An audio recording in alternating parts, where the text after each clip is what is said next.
ಸರ್ಕಾರ ಕ್ರಮ ತೆಗೆದುಕೊಳ್ಳಿ.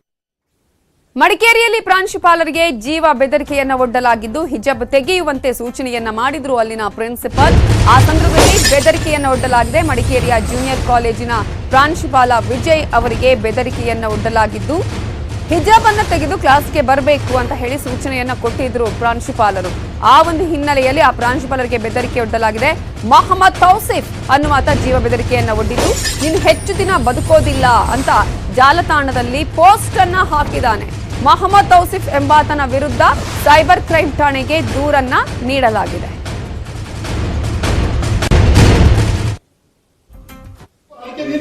ಸರ್ ನಿನ್ನೆ ಅದೇ ಸರ್ ನಾನು ಸರ್ಕಾರದ ಆದೇಶ ಮತ್ತು ಹೈಕೋರ್ಟಿನ ಆದೇಶಗಳನ್ನು ಮಕ್ಕಳಿಗೆ ತಿಳಿ ಹೇಳಿದ್ದೇನೆ.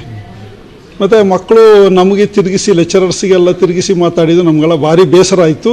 ಇರಲಿ ಅದನ್ನು ನಾವು ಸಹಿಸ್ಕೊಳ್ತೀವಿ, ಅವರಿಗೆ ಗೊತ್ತಿಲ್ಲದೇನೋ ಆ ರೀತಿ ಮಾಡಿರ್ತಾರೆ. ಆದರೆ ಸಾಮಾಜಿಕ ಜಾಲತಾಣಗಳಲ್ಲಿ ಒಳ್ಳೆಯ ಅಭಿಪ್ರಾಯಗಳು ವ್ಯಕ್ತ ಆಯಿತು. ಮತ್ತು ಒಬ್ಬ ವ್ಯಕ್ತಿ ಅವನು ನನಗೆ ಜೀವ ಬೆದರಿಕೆಯನ್ನು ಹಾಕಿ ಅಂತಕ್ಕಂಥ ಪದವನ್ನು ಬಳಸಿ ನನಗೆ ಹೀಯಾಳಿಸಿ ಬೆದರಿಕೆ ಹಾಕಿದ್ದಾನೆ ಸರ್. ಅದನ್ನು ನಾನು ಕಂಪ್ಲೇಂಟ್ ಕೊಡ್ತೇನೆ ಸರ್. ಅದೇ ನೀನು ಹೆಚ್ಚು ಕಾಲ ಬಾಳಲ್ಲ ಅಂತ ಹೇಳಿ ಬಿಟ್ಟು ನನಗೆ ಹಾಕಿದ್ದಾರೆ. ನಾನು ನನ್ನ ಮೊಬೈಲ್ ಇದರಲ್ಲಿ ತೆಗೆದು ನೋಡಿದಾಗ ಯೂಟ್ಯೂಬ್ ಇದರಲ್ಲಿ ಬಿಟ್ಟಿದ್ದಾರೆ, ಅದರಲ್ಲಿ ಹಾಕಿದ್ದಾರೆ ಸರ್. ಸರ್ ನಿನ್ನೆ ಅದೇ ಸರ್ ನಾನು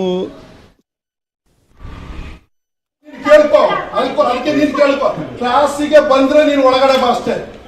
ಹೈಕೋರ್ಟ್ ಆದೇಶ ಫಾಲೋ ಮಾಡ್ತೀನಿ ಸರ್. ದಯವಿಟ್ಟು ಹೇಳ್ತೀನಿ, ನಾನು ರೈಟಿಂಗ್ ಸ್ವಲ್ಪ ಡಿಸ್ಟರ್ಬ್ ಆಗೋದು ಬೇಡ.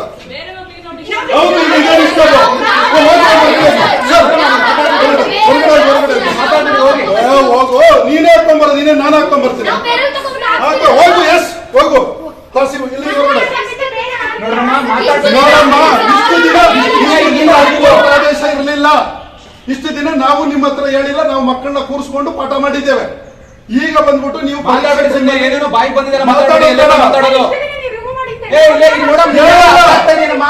ಹೌದು ಬೇಡ, ಇದ್ರ ಬಗ್ಗೆ ಮಾತನಾಡೋದಕ್ಕೆ ಜೂನಿಯರ್ ಕಾಲೇಜಿನ ಪ್ರಿನ್ಸಿಪಲ್ ಆಗಿರುವಂತಹ ವಿಜಯ್ ಅವರು ನಮ್ಮ ಜೊತೆ ಈಗ ಫೋನ್ ಸಂಪರ್ಕದಲ್ಲಿದ್ದಾರೆ. ನಮಸ್ತೆ ಸರ್. ನಮಸ್ತೆ ಮೇಡಮ್. ಸರ್, ನಿನ್ನೆ ಯಾವ ರೀತಿಯಾದಂತಹ ಒಂದು ಹೈಕೋರ್ಟ್ನ ಆದೇಶದ ಬಗ್ಗೆ ನೀವು ಮಾತನಾಡ್ತಾ ಇದ್ರಿ ವಿದ್ಯಾರ್ಥಿಗಳಲ್ಲಿ ಅನ್ನೋದನ್ನ ಕೂಡ ನಾವೆಲ್ಲರೂ ನೋಡಿದೀವಿ. ಇವತ್ತು ನಿಮ್ಗೆ ಬೆದರಿಕೆ ಕರೆ ಬಂದಿದೆ ಅಂತ ಹೇಳಿ, ಹೇಗೆ ಸರ್, ಏನ್ ಹೇಳಿದ್ದಾರೆ, ಯಾವ ರೀತಿಗೆ ಬೆದರಿಕೆ ಬಂದಿರೋದು ನಿಮ್ಗೆ? ನಿನ್ನೆದು ಘಟನೆ ಎಲ್ಲರೂ ನೋಡಿದ್ದಾರೆ. ಆದ್ರೆ ನಿನ್ನೆ ಒಂದು 4 ಗಂಟೆ ಹೊತ್ತಿಗೆ ನನಗೆ ಕಾಲೇಜಿಂದ ಬಂದ್ಮೇಲೆ 4 ಗಂಟೆ ಹೊತ್ತಿಗೆ ನನಗೆ ಅವರು ಇದನ್ನ ಹಾಕಿದ್ದಾರೆ. ಯಾವ್ದನ್ನ ಸೋಷಿಯಲ್ ಮೀಡಿಯಾದಲ್ಲಿ ಯೂಟ್ಯೂಬ್ ಅಲ್ಲಿ ನನಗೆ ಹಾಕಿದ್ದಾರೆ. ಆ ಪದಗಳನ್ನ ಕೆಲವು ನೀನು ತುಂಬಾ ದಿನ ಬದುಕೋದಿಲ್ಲ ಮತ್ತೆ ಇನ್ನೊಂದು ಕೆಟ್ಟ ಪದವನ್ನ ಹಾಕ್ಬಿಟ್ಟು ಟ್ಯಾಗ್ ಮಾಡಿದ್ದಾರೆ. ನಾನು ಅದನ್ನ ಮತ್ತೆ ನಾನು ಅದನ್ನ ಅದೇ ಅಂದ್ರೆ ಏನು ಅಂತ ಹೇಳಿದ್ರೆ ನಿನ್ನ ಇದು ಮಾಡ್ತೀವಿ ಅಂತ. ಅಂದ್ರೆ ವಾಟ್ಸ್ಆಪ್ ಏನಾದ್ರು ಕಳಿಸಿದ್ರ ಲಿಂಕ್ ಅನ್ನ? ಹೇಗೆ?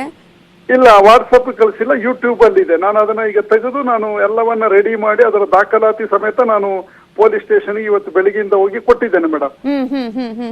ಸರ್, ಯಾರು ಏನು ಅನ್ನೋದ್ರ ಬಗ್ಗೆ ಏನಾದ್ರೂ ಈಗ ಪೊಲೀಸರು ತನಿಖೆ ಮಾಡ್ತೀವಿ ಅಂತ ಹೇಳಿ? ಇಲ್ಲ ಮೇಡಮ್, ಅವರಿಗೆ ನಾನು ಈಗ ಕೊಟ್ಟು ಬಂದಿರೋದು 1 ಗಂಟೆಗೆ. ಯಾಕೆಂದ್ರೆ ಅದು ಯೂಟ್ಯೂಬ್ ಅಲ್ಲಿ ಇರೋದ್ರಿಂದ ಅದ್ರದ್ದು URL ನಂಬರು ಇದೆಲ್ಲ ತೆಗೆದು ಅವರಿಗೆ ನಾನು ಕೊಟ್ಟಿದ್ದೇನೆ ಮೇಡಮ್. ನಾನು ಪೊಲೀಸ್ ಸ್ಟೇಷನ್ಗೆ ಕೊಟ್ಟು ಬಂದಿದ್ದೇನೆ ಮೇಡಮ್.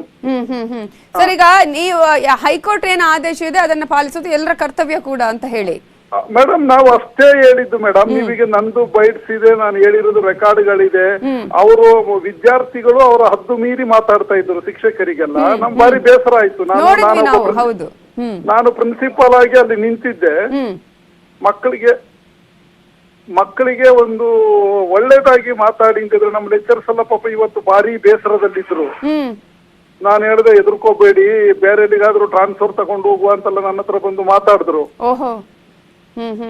ನಾನು ಮತ್ತೆ ಹೇಳಿದೆ ಮೇಡಮ್, ಈಗ ನಮ್ಮ ರಕ್ಷಣೆಗೆ ಯಾರು ಇಲ್ಲ ಮೇಡಮ್, ಯಾರು ರಕ್ಷಣೆ ಮಾಡ್ತಾ ಇಲ್ಲ.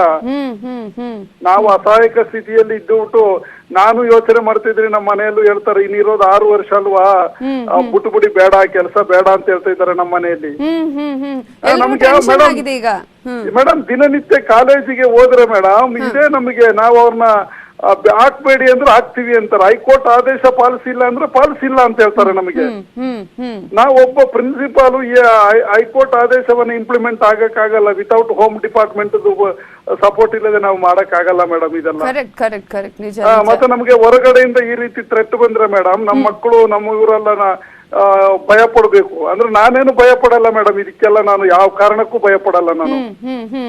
ನಿಮ್ಮ ಟೀಚರ್ಸ್ ಕೂಡ ಹೇಳಿ ಸರ್, ಧೈರ್ಯ ತುಂಬಿ, ನೀವೇ ಧೈರ್ಯ ಮೇಡಮ್ ನಾವು ಅವರಿಗೆ ಧೈರ್ಯ ಕೊಡ್ತಾ ಇದ್ದೀವಿ. ಇದನ್ನ ಜನತೆ ನೋಡ್ಬೇಕು, ಸರ್ಕಾರ ನೋಡ್ಬೇಕು ಮೇಡಮ್. ಅಲ್ಲ ಸರ್, ಈಗ ಆ ಮಕ್ಕಳನ್ನ ಎಲ್ಲರೂ ಒಂದೇ ತರ ನೋಡಿದಾರೆ, ಸಮನಾಗಿ ನೋಡಿದ್ರೆ ಇಷ್ಟು ದಿನ ಯಾವುದೇ ರೀತಿಯ ಪ್ರಾಬ್ಲಮ್ ಆಗಿಲ್ಲ.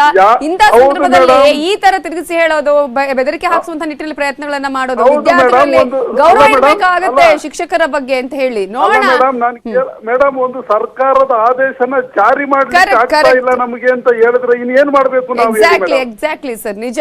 ಮಕ್ಕಳಿಗೆ ಅರ್ಥ ಆಗ್ಬೇಕಾಗತ್ತೆ, ಅರ್ಥ ಆಗ್ತಾ ಇಲ್ಲ. ನೋಡೋಣ ಏನ್ ಮಾಡ್ತಾರೆ ಮುಂದಿನ ದಿನಗಳಲ್ಲಿ ಅಂತ ಹೇಳಿ. Thank you so much sir ನಮ್ಮ ಜೊತೆ ಮಾತನಾಡಿದಕ್ಕಾಗಿ. ಮುಸ್ಲಿಂ